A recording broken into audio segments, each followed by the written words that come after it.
Hello and welcome to episode number 282. This is the Project Management Podcast at pm-podcast.com, and I'm Cornelius Fichtner. Communication is something that we project managers do, right? It's not something that we normally design, measure, or use to even manage performance, right? Well, Mark Phillips says wrong. In his new book titled Reinventing Communication, he proposes that project communication can indeed become a rigorous performance management tool, and further, that managing communications as a performance management tool is essential for delivering desired outcomes. It is essential because all projects are social environments. This episode is sponsored by the Project Management Prepcast at pmprepcast.com. If you are thinking of becoming PMP certified, then why not do what you are doing right now? Use a podcast.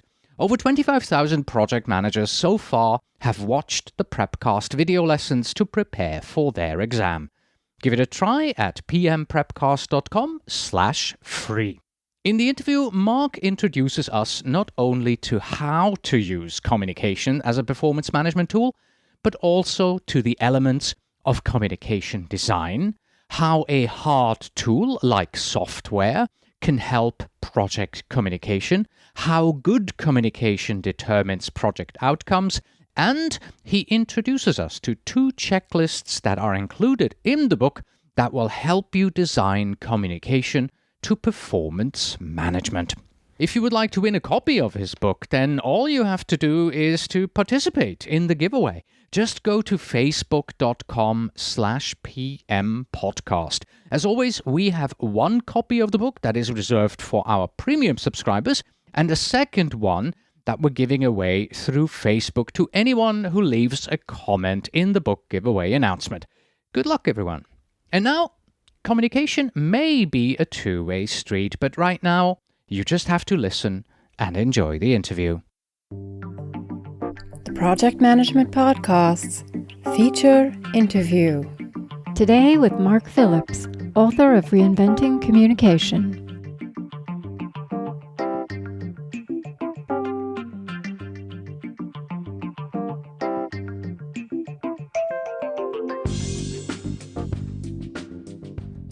Hello, Mark. Welcome back to the Project Management Podcast. Thank you, Cornelius. Pleasure to be back. It's been a while. I just checked. I think it's been 4 years since we had you on last. So this is overdue. So there are already dozens of books about project communication out there. Why did you have to write another one? That's a great question. There is certainly no lack of books about project management, and certainly on communication. But what I saw was there was a preponderance of focus on the soft side and the soft skills related to project communication and communication in general. And those are incredibly important. And certainly it's that soft aspect of it that helps communication work. But over the last 10 or 15 years, as the tools that we use have evolved and we've started to use communication tools that are all electronic and create their own artifacts, I started to see the possibility for actually creating measurable communication metrics. And this might be a little bit because of a EVM background that I come from, but I saw that there was a way now to bridge that gap between the soft skills and the measurable metrics that us as project managers very often tend to, because it helps us be professional project managers, as well as those are the metrics that board members or stakeholders tend to respond to the best. I like to phrase it that you can't go into a project and say we're behind schedule because we haven't had enough company retreats or we haven't done enough trust falls. But if you can actually go into a stakeholder meeting and communicate to them that, look, our communication process and the communication objects and artifacts that we're using are not effective, and this is the impact it's having on performance, well, then you can start to get buy-in and really sell the importance of communication. and at the same time actually plan a path on how to improve that communication, because it's all tracked against that measurable baseline. What can our listeners expect to learn from our conversation today? Sure, just picking out 3 points to learn. The first is the importance of communication on project outcomes, and not just that it's important to get the message across, but that it actually impacts the performance of your projects. There's a great definition in the PMBOK that talks about the effectiveness of communication as being something that creates a bridge between stakeholders, cultures, organizational backgrounds, and the such, and really talks about communication as effective communication as being one where the message gets across. What I would like people to come away with is that effective communication actually can be gauged against the performance of the project. So understanding that communication affects project performance directly. That's the first one. The second point would be that effective communication can actually be measured, taught, and built up as an organizational process asset. It can become a key institutional asset and differentiator between other organizations and other programs, so that you can create effective communication in a tangible, measurable, trackable, and optimizable way. And the third one is that effective communication is critical to creating innovation. Innovation comes from people across boundaries and being able to collaborate and share knowledge and create new knowledge. And effective communication creates the environment where that can happen. All right. So let's open up your book. But before we open it up, I actually stopped at the cover page and my eyebrows went up because it's called Reinventing Communication. Why reinventing? Does that have something to do with what you said earlier about now being able to have some measures on top of the communication? Absolutely. You hit the nail on the head, Cornelius. Communication can now be thought of as I don't want to say as a hard skill, but certainly more of the science part of the social science that is project management, rather than the soft skills part of it. And my goal is not to say that it's either or, it's an and approach, because there are certainly people who are excellent communicators and naturally gifted communicators and naturally gifted consultants that can help organizations craft their communications. But I would like to build a bridge between those people who have those natural talents and people who may be more metrics oriented and more process oriented, showing that communication is in fact a process and can be measured exactly as you said, and that's a whole new way of thinking about communication. The book has 2 parts, and according to the introduction, part 1 introduces us to the idea that we should use communication, as you say, as a performance management tool, because communication determines project outcomes and the capabilities of any project environment. Can you summarize for us why you are making this argument? Sure. At the root of all projects, there are people. People deliver project results. So people deliver project results. It's people and not metrics and processes. Processes create a framework in which people have to operate. And communication is the information that people receive on those projects, and they use that to make decisions. So in a very real sense, communication is how people navigate in a project environment.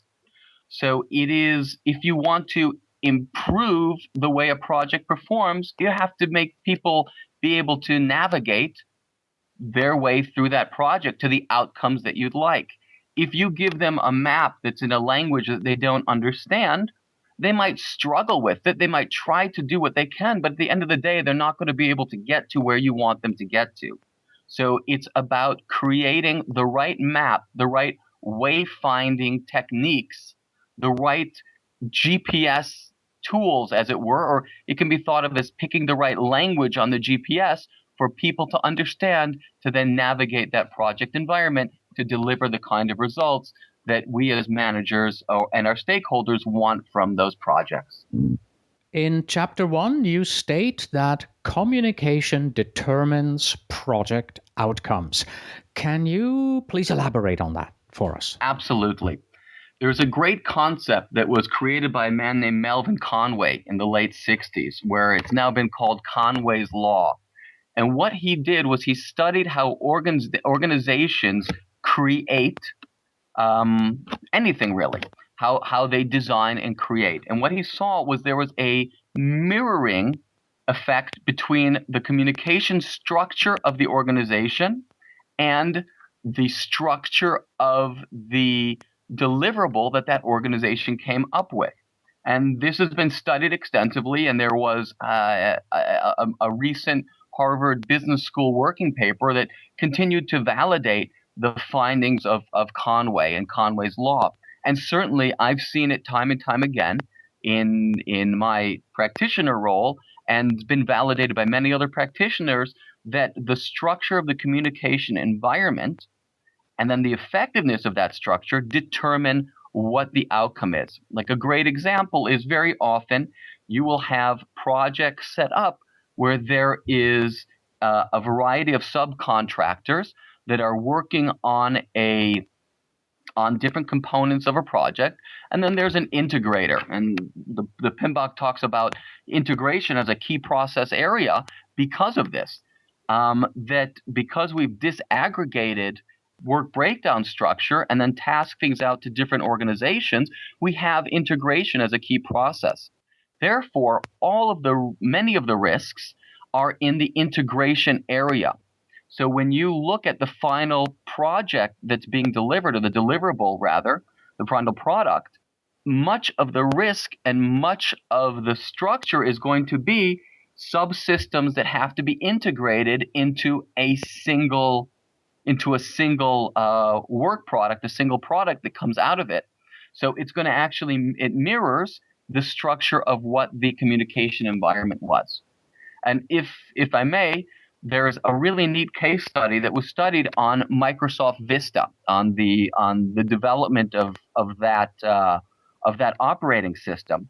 And what it looked at the communication environment in a sense to see whether something as simple as location of the teams had an effect on the quality of the operating system. So they looked at post-release bugs in DLLs and libraries and executables that were created.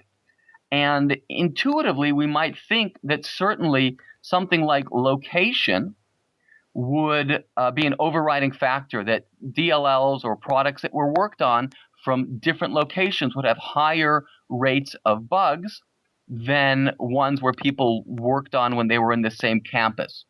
And they found an incredible result was that there was no difference whatsoever, that the location didn't make a difference.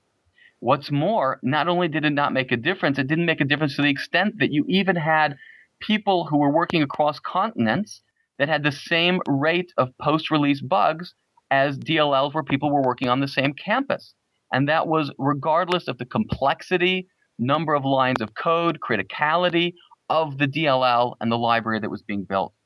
And what the researchers found was that the reason that result came about is because effectively there was an outstanding communication environment.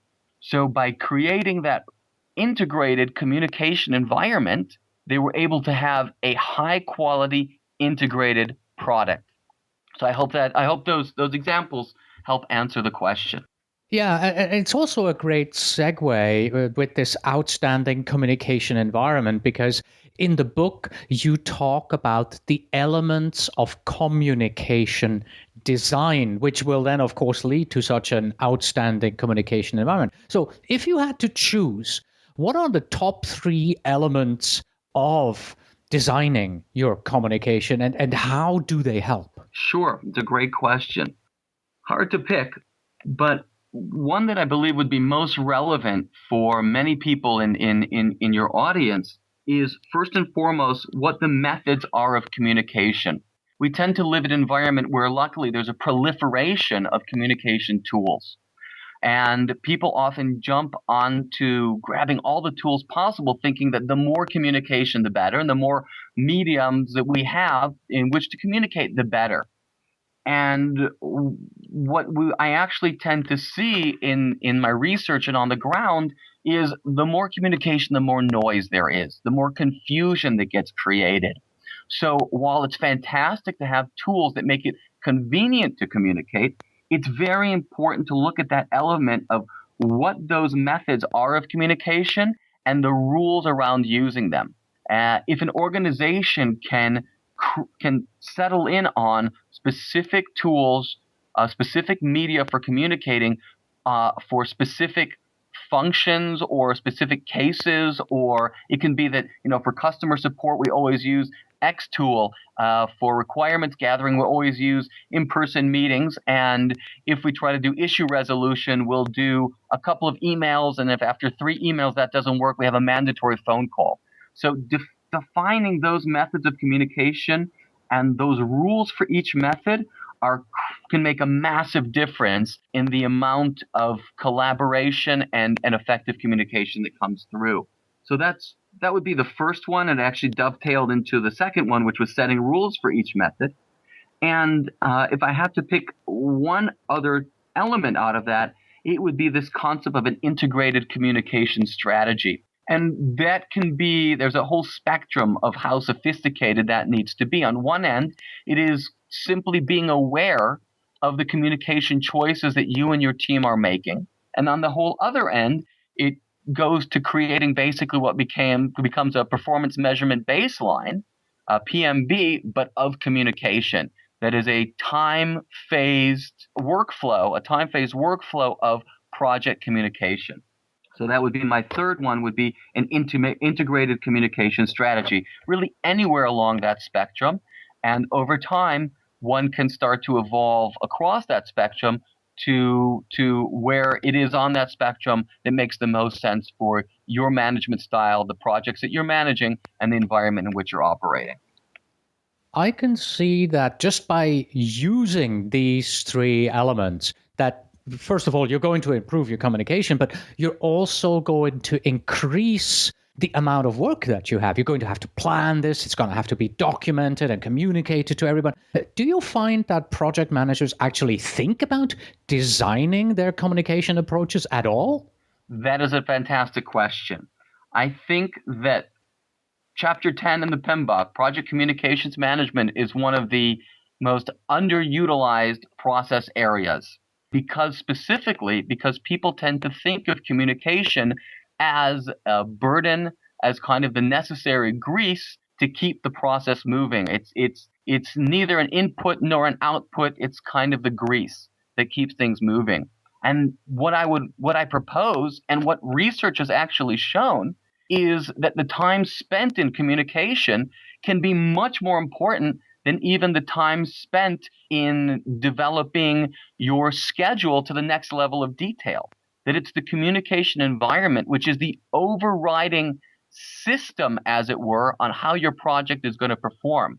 So I would contend that while it's very comfortable to spend a lot of time in your project management software or in your Excel worksheet or whatever tools that you're doing progressive elaboration and mapping everything out, your time is better spent going ahead and thinking about and planning your communication.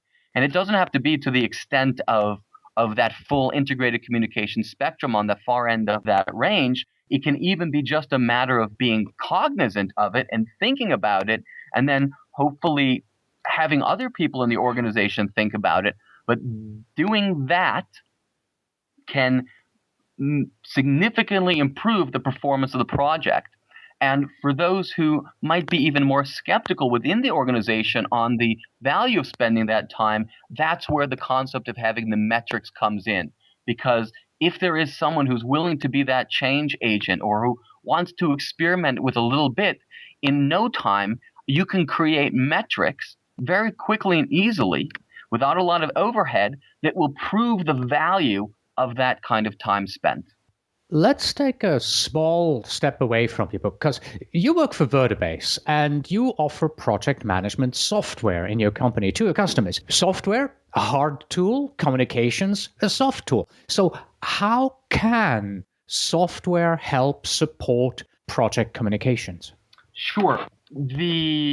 And I should just make the caveat that these are things that are connected to my book and the such, and aren't necessarily reflect the opinion of the corporation and the company. So just need to make that kind of disclaimer there. But when it comes time to looking at software, I think we can go back to those elements of communication design, which are defining the methods of communication and setting rules for each method in there. So you have to make sure that the tool, be it Vertibase or any other tool that you use, fits in with that plan and with the effective communication.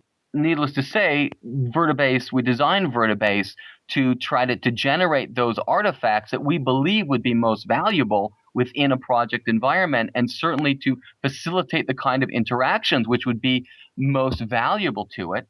And we actually take a very careful and people-centric approach. We don't necessarily believe that everything has to be captured within the software and that creates valuable information just by being captured and utilized. Very often we find that to be distracting, not only to project team members because they're all over the place in capturing communication, but very distracting to project managers who then want to extract information from that communication. It's often very unstructured. So we don't fall into that camp in terms of the tools.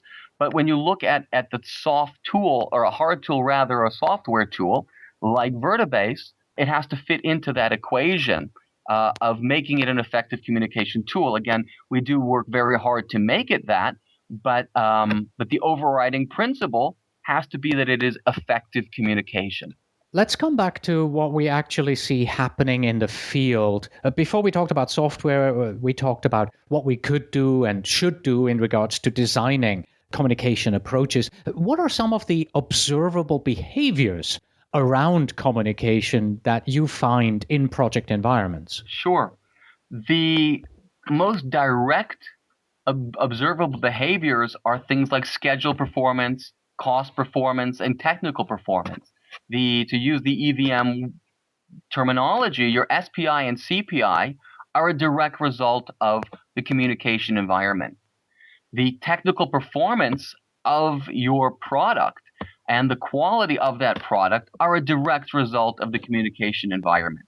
So when I look at projects that aren't on schedule or are not performing according to budget, or are not delivering what the stakeholders envisioned, it is at the root of it because of the communication environment in that project environment. So those would be the most direct observable behaviors. Your book also includes a checklist for using communication as a performance management tool. How do we use the checklist and how does it help us? Sure. So there are two checklists that are put into that chapter 6 about using communication as a performance management tool.